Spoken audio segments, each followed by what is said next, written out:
안녕하세요. 즐거운 일요일 썰 민법입니다. 오늘 즐거운 일요일인데 쉬시는 건 아니시죠? 수험생은 항상 공부 보람찬 일요일이 되었으면 합니다.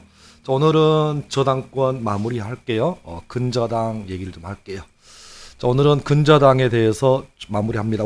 제가 유튜브 시작할 때 첫 시간에 공동저당 누구보다도 설명을 해드렸고 6강에 걸쳐서 일반적인 저당권 그리고 오늘 마지막 근저당 설명을 좀 해보죠.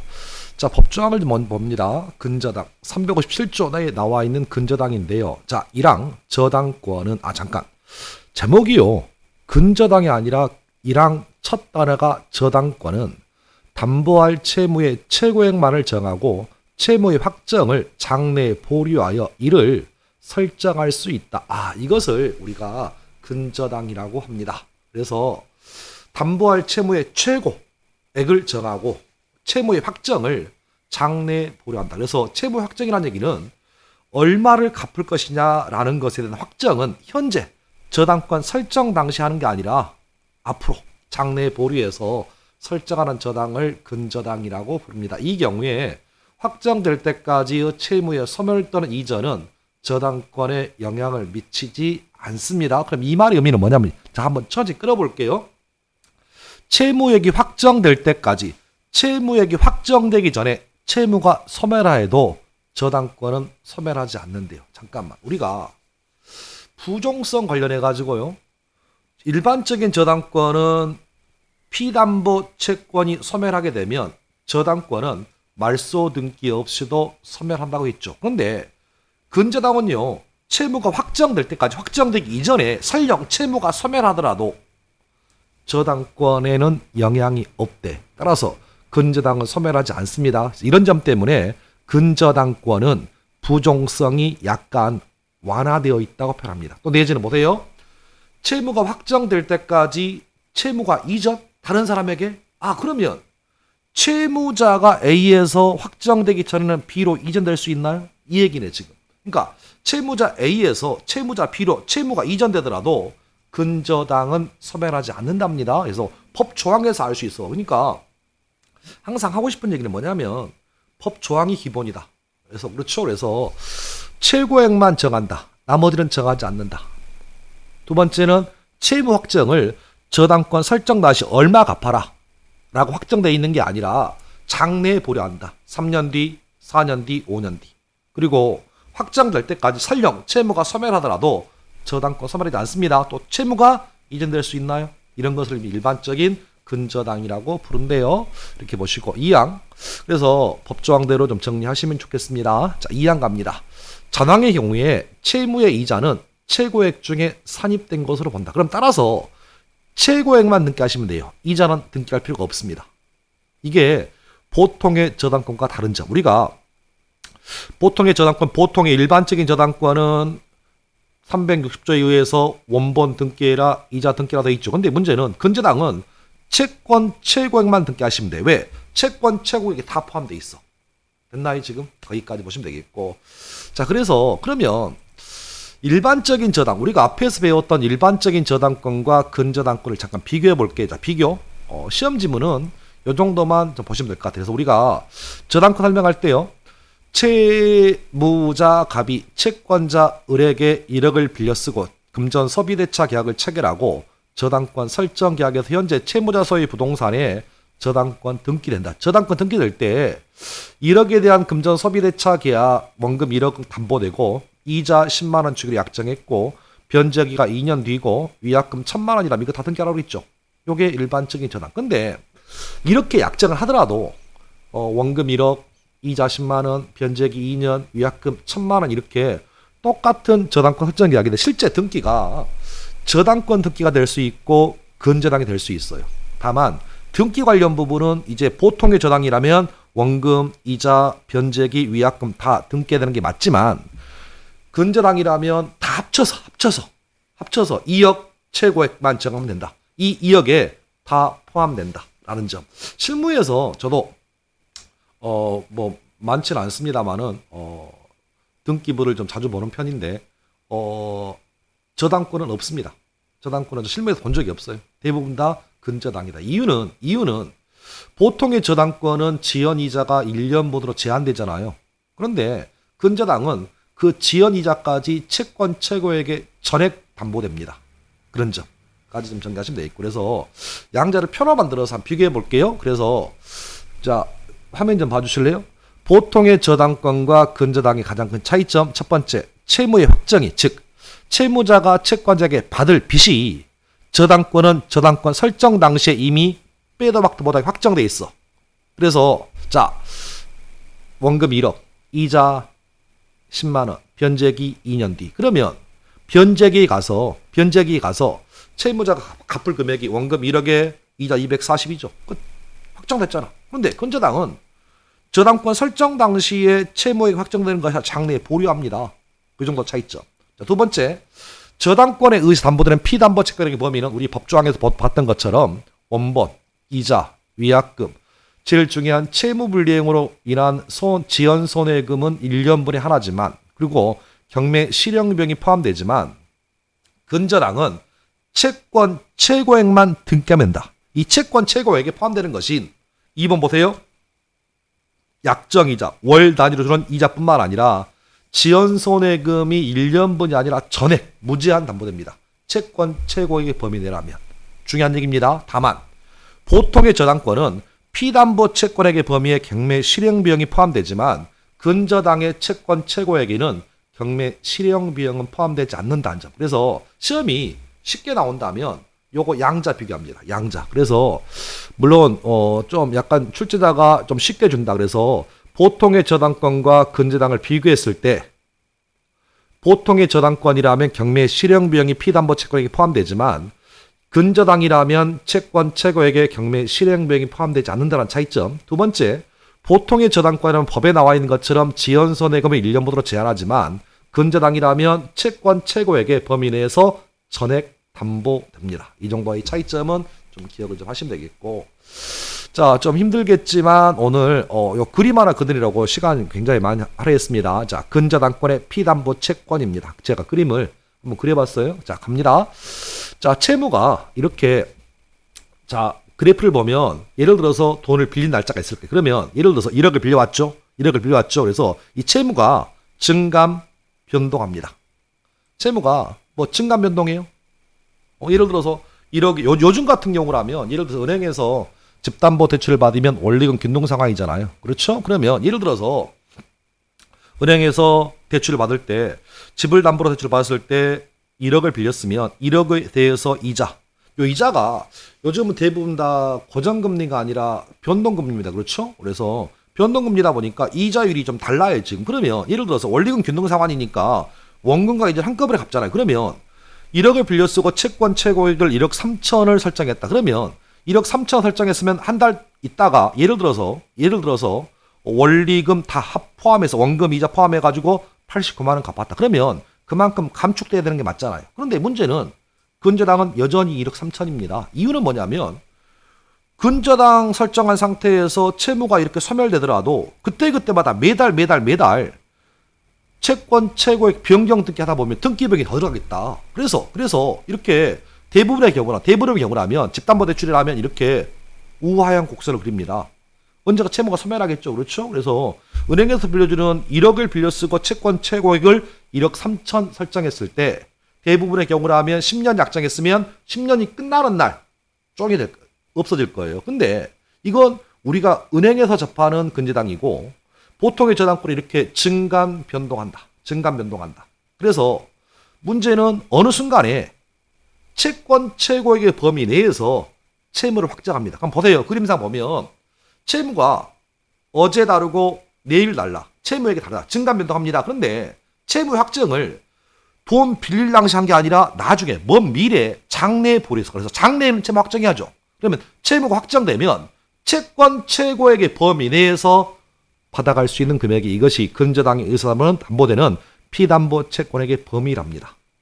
그림 됐나요 지금? 그러면 보통의 저당권은 처음부터 채무가 확정돼 있고 지연이자만 이제 고정금리잖아요.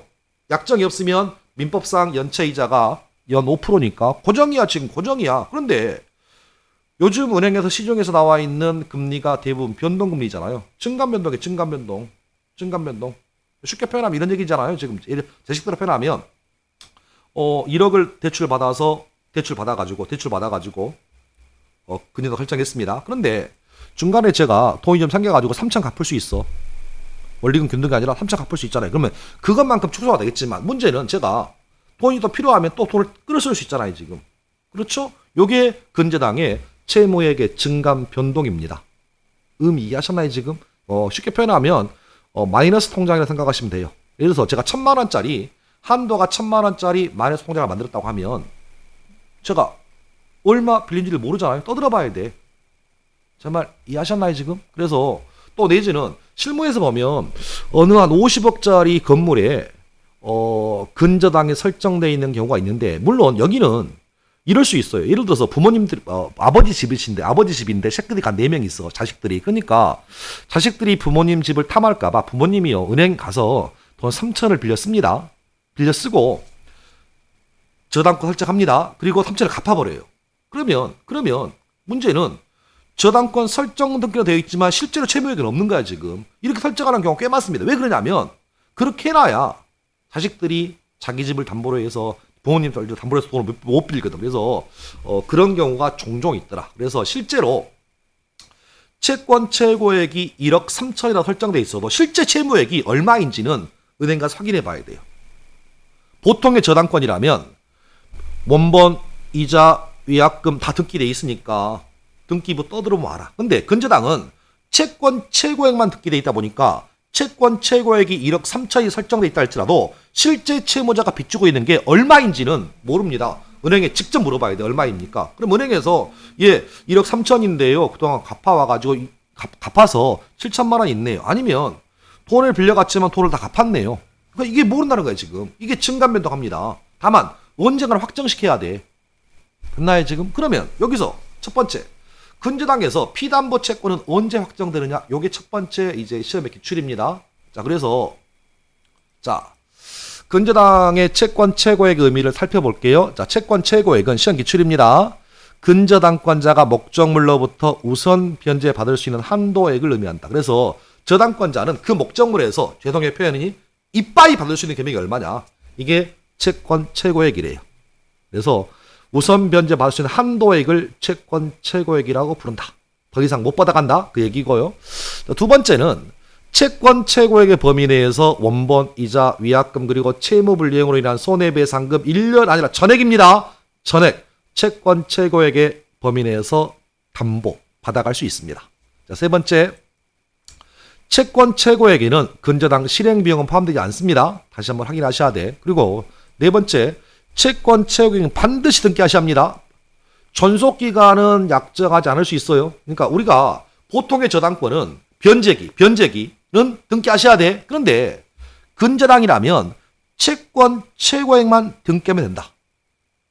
존속기간은 약정이 있으면 약정하면 되지만 약정 없으면 등기 안 해도 돼요. 따라서 근저당에서 존속기간을 등기하지 않았다 할지라도 채권 최고액만 등기해 있으면 문제 없습니다. 그래서 네 가지만큼은 최소한 센 기초니까 정리하시면 좋겠습니다. 자, 그다음. 자, 피담보 채권의 확정인데요. 자, 한번 판례니까 한번 읽어보죠. 틀리게 나올 일은 없어요. 자, 거래관계의 종료, 존속기간의 만료, 기본계약상의 결산기 도래. 쉽게 표현하면 국민은행 은행권에서 돈 빌렸다. 그러면 아마도 집담보대출이라면 20년이다. 그렇죠? 이렇게 되면 20년 지나면 그걸 확정이다. 그 얘기입니다. 그래서 기본계약상의 결산기 도래, 당사자 합의 또는 기본계약 해지 등에 의하여 피담보 채권은 확정된다. 자, 그 다음. 시험에는 한 번씩 나오는데 틀리게 나오지 않습니다. 읽어볼게요. 존속기간이나 결산기의 정함이 없습니다. 함께 약정을 안 한 거죠. 그때 근저당권의 피담보 채무 확정 방법에 관한 다른 약정이 있다면 그에 따르되 이러한 약정이 없다. 그 약정도 없다면 근저당 설정자, 채무자가 근저당권자를 상대로 해서 언제든지 그만합시다. 해지 의사를 표시함으로써 피담보 채무를 확정시킬 수 있다. 라는 거 이렇게 정리하시면 되겠고 시험에 뻔질나게 나오는 것은 이제 세 번째, 네 번째입니다. 자, 근저당권자가 피담보 채무 불이행 쉽게 표현하면 변제기가 도래했음에도 불구하고 채무자가 돈을 갚지 않으면 경매 신청하겠죠. 그러면 근저당권은 경매 신청 시에 확정됩니다. 항상 항상 기본 근저당권자가 1순위이든 2순위이든 3순위이든 4순위이든 상관없어. 몇 순위 근저당권에 의한 경매가 신청이 됐더라도 그 사람 해당 근저당권은 경매 신청 시에 확정됩니다. 생기초. 그래서 정리.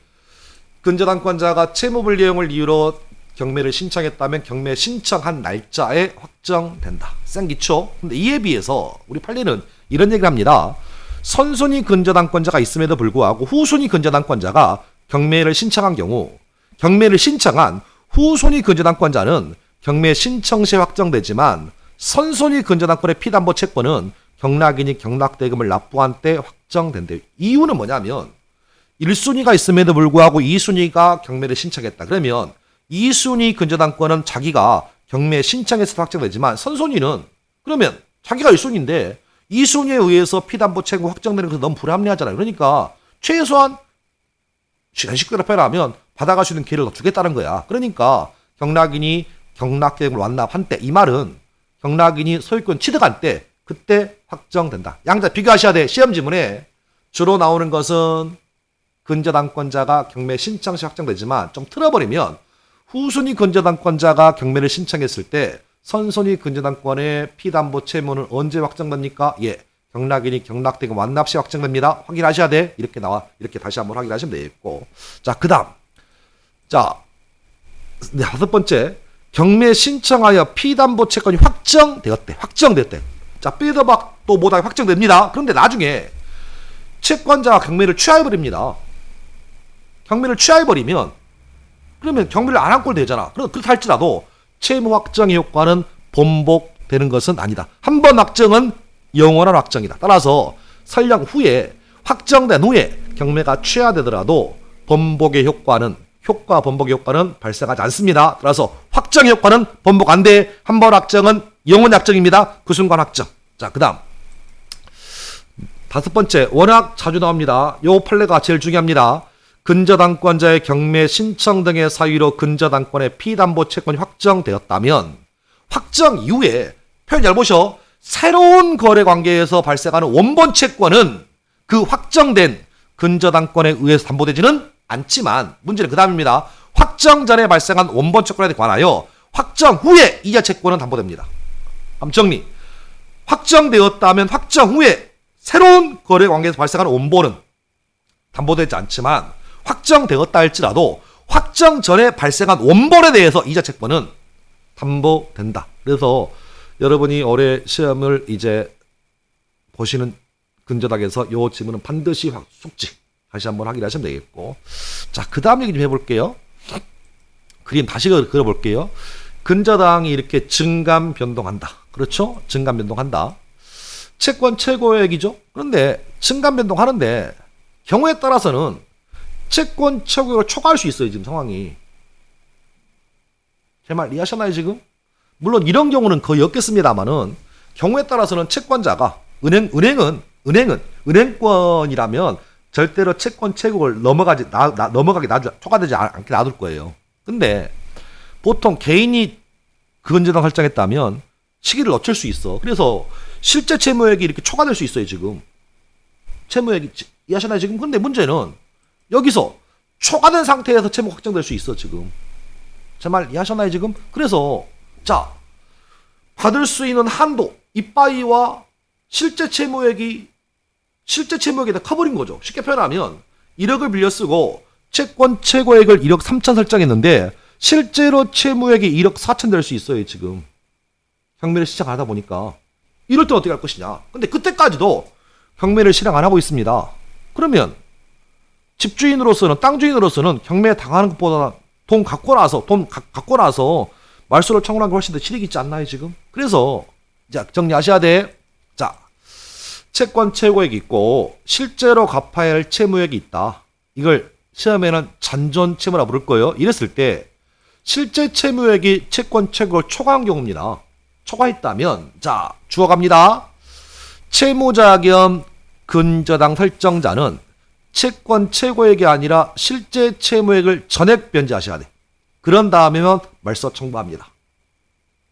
이해하셨나요 지금? 채권 최고액은 채권 최고액은 채무자 보호하는 법정이 아니야. 저당권자가 받아갈 수 있는 최고 한도이지 채무자를 보호하는 법정이 아니다 보니까 그때까지 경매를 실행 안 하고 있다면 채무자 겸 저당권 설정자는 채권 최고액만 변제하고 저당권의 말소를 청구할 수 있는 게 아니라 실제 채무액을 전액 변제하고 말소 청구합니다. 그런데 이 사람 말고 물상보증인 제3자입니다. 제3자가 타인의 채무를 담보하기 위해서 보증을 쓴 사람 물상보증인은 실제 채무액이 아니라 채권 최고액만 변제하고 말소 청구할 수 있어요. 그래서 주어가 채무자 겸 저당권 설정자인지 물상보증에 따라서 변제 금액이 달라집니다. 한 사람 더. 자, 삼취득자 잠깐만. 우리가 지난 시간에 저당권 5번째 시간에 제3취득자라는 사람이 누굽니까? 예. 저당 부동산에 대하여 소유권, 지상권, 전세권을 취득한 자 맞죠? 이 3취득자도 실제 채무액이 아니라 채권 최고액만 변제하고 말소 청구할 수 있습니다. 구분하셔야 돼. 그런데 한 사람 더 맞죠? 후순위 저당권자. 후순위 저당권자는 3취득자가 아니라고 한 거 기억나세요? 따라서 후순위 저당권자는 채권 최고액을 변제하고 말소 청구 안 돼요. 그래서 최소한 4사람 정리해 두셔. 더 이상 나올 사람 없음. 됐나요? 채무자 겸 저당권 설정자인지 아니면 물상보증인인지 아니면 3취득자인지 아니면 후순위 근저당권자인지는 구분하셔. 됐나요? 됐습니다. 자, 마지막 포인트. 근저당권의 변경입니다. 잠깐만. 요 말은 법조항에 나와 있었잖아요. 368조인가요? 368조? 거기 근저당 볼 때 358조, 357조 보실 때 확정될 때까지 채무의 소멸 또는 이전은 저당권에 영향을 미치지 아니한다. 기억나세요? 그러면 확정되기 전까지는 채무가 이전될 수도 있어. 콜. 자, 갑니다. 판례 봅니다.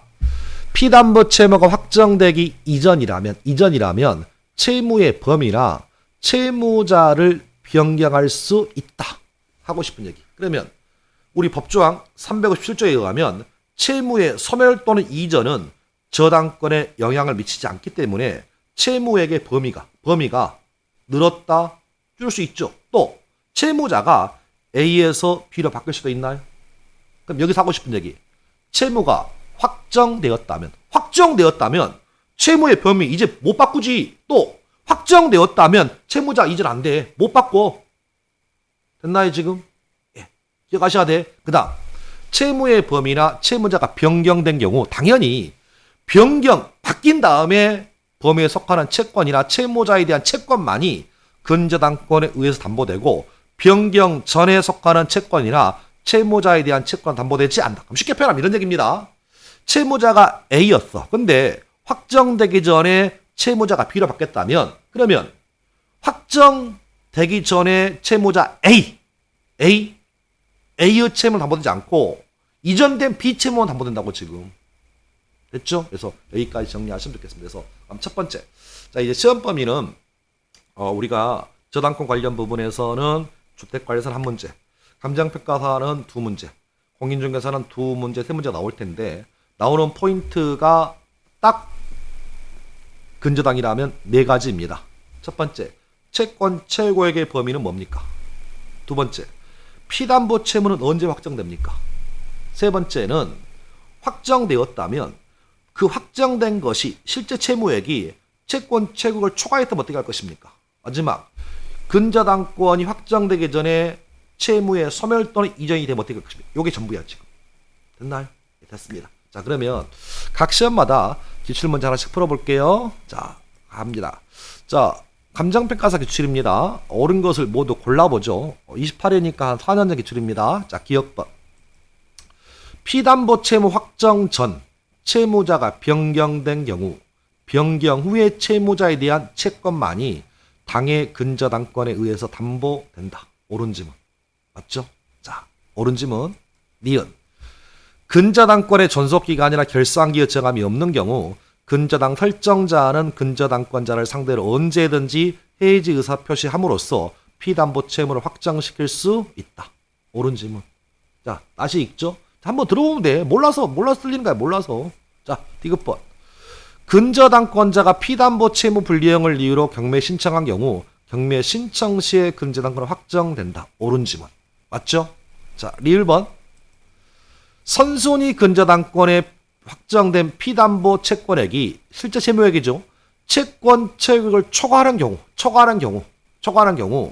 후순위 근저당권자는 선순위 근저당권의 채권 채액을 변제하더라도 선순위 근저당권의 소멸을 청구할 수는 없죠. 옳은 지문. 그래서 기억, 니은, 디귿, 리을이 다 옳은 지문입니다. 이렇게 나왔던 게 4년 전 감정평가사 기출문제. 됐죠? 됐고. 공인중개사 기출문제나 보죠. 작년 30일에, 그러니까 33회 시험으로 대비하고 있으니까 2020년 기출문제입니다. 근저당에 관련된 설명으로 틀린 걸 물어보죠. 틀린 거. 자, 1번. 채무자가 아닌 3자도 근저당 설정할 수 있다. 이 3자를 우리가 물상보증이라 부른다. 맞고. 자, 2번. 채권자 아닌 3자 명의의 근저당 설정 등기는 특별한 사정이 없는 한 무효 맞죠? 무효 맞죠? 3자 명의 저당권 등기 원칙 무효. 다만 특별한 사정이 있으면 유효. 그래서 2번도 맞고. 3번. 선생님. 아니 너 왜 헷갈리게 근저당하고 저당권을 발음을 왜 어쩔 때는 저당이라고 어쩔 때 근저당 구별하는 거 아니 구별할 필요 없어요. 구별할 필요 없어. 판례가 저당권 물어보든 근저당 물어보든 똑같아. 다만 보통의 저당권과 근저당을 비교할 때는 우리가 차이점 알아야지만 근저당도 저당권입니다. 그래서 저당권이라고 표현해도 크게 무리는 없어. 따라서 저당에서 배웠던 그 이론 그대로 근저당에서 끌어쓴다. 됐나요? 됐습니다. 자, 3번. 근저당권에 의해서 담보될 채권 최고액에 채무의 이자 포함된다라고 법에 나와 있었잖아. 포함됩니다. 3번이 정답. 뭐 그게 서비스급 문제입니다. 4번. 근저당 설정자가 적법하게 기본계약을 해지하면 확정되죠. 자, 5번. 근저당권자가 피담보 채무 불이행을 이유로 경매를 신청한 경우 경매 신청 시에 피담보 채권 확정된다. 뭐 이런 것들에서 답은 3번입니다. 자, 마지막. 주택관리에서 기출문제 보죠. 역시 2년 전 기출문제입니다. 옳은 겁니다. 저당권과 달리 근저당권은 채권 채굴을 정하여 등기해라. 1번이 맞네요. 1번 답. 그러면 2번이 왜 틀렸는가? 2번 왜 틀렸는가? 피담보 채무 이자 채권 최고액이 포함됩니다. 제외 아니에요? 틀렸습니다. 포함입니다. 3번. 피담보 채권 확정 전에 발생한 원본 채권에 관하여 확정 후에 발생한 이자 채권은 피담보 채권의 범위에 속합니다. 틀렸습니다. 확정 후에 새로운 거래 관계에서 발생하는 원본 채권은 포함되지 않지만 확정 전에 발생한 원본에 대한 확정 후에 이자 채권 담보됩니다. 틀렸습니다. 자, 4번. 채권자는 피담보 채권이 확정되기 이전에 채권의 일부 양도하여 근저당권의 일부 양도 안 됩니다. 안 돼. 전액 전부 다 양도가 돼. 말도 안 되는 소리가 있어. 불가분성이죠. 일부 양도 안 됩니다. 틀렸습니다. 5번. 확정된 피담보 채무액이 채권 채액 초과. 이 말은 실제 채무액이 초과했다는 거죠. 이때 채무자는 채권 최고액을 변제하고 저당권 말소 안 됩니다. 다 갚으셔야 돼. 틀렸습니다. 정답은 1번. 이렇게 나왔던 게 시험 기출입니다. 자, 이렇게 해서 근저당 마무리할게요. 그래서 여러분이 보시는 시험이 올해 어떤 시험이든 상관없이 일단은 개인적인 생각은 근저당이 먼저예요. 요즘 시험이라면 물론 좀 어렵게 읽다 죽으라고 공동저당을 줄 수 있습니다만은 혹시나 모르니까 그것은 우리가 상이라고 보면 난이도를 상이라고 보면 근저당은 기본 중에 기본이다. 오히려 보통의 저당권보다 훨씬 더 빈번하게 빈출된다. 그래서 다시 한번 근저당 관련된 4가지 다시 복습. 채권 최고액의 범위가 뭡니까? 두 번째, 피담보 채무는 언제 확정됩니까? 세 번째, 채권 최고액과 실제 채무액이 초과됐다면 어떻게 할 것입니까? 마지막, 근저당권이 이전. 그래서 확정되기 이전이라면 채무의 범위나 채무자 변경할 수 있다. 다만 확정된 이후라면 채무자 변경 안 돼요. 됐습니다. 여기까지 보시면 좋겠습니다. 즐거운 1월 밤 되시고 내일 또 여러분 뵙는 날인가요? 어쨌든 간에 즐거운 일요일을 끝났습니다. 내일부터 또 새로운 한 주입니다. 여러분 또 오늘 공부 안 하셨으면 내일부터 다시 한번 시작하는 하루 됐으면 좋겠습니다. 감사합니다.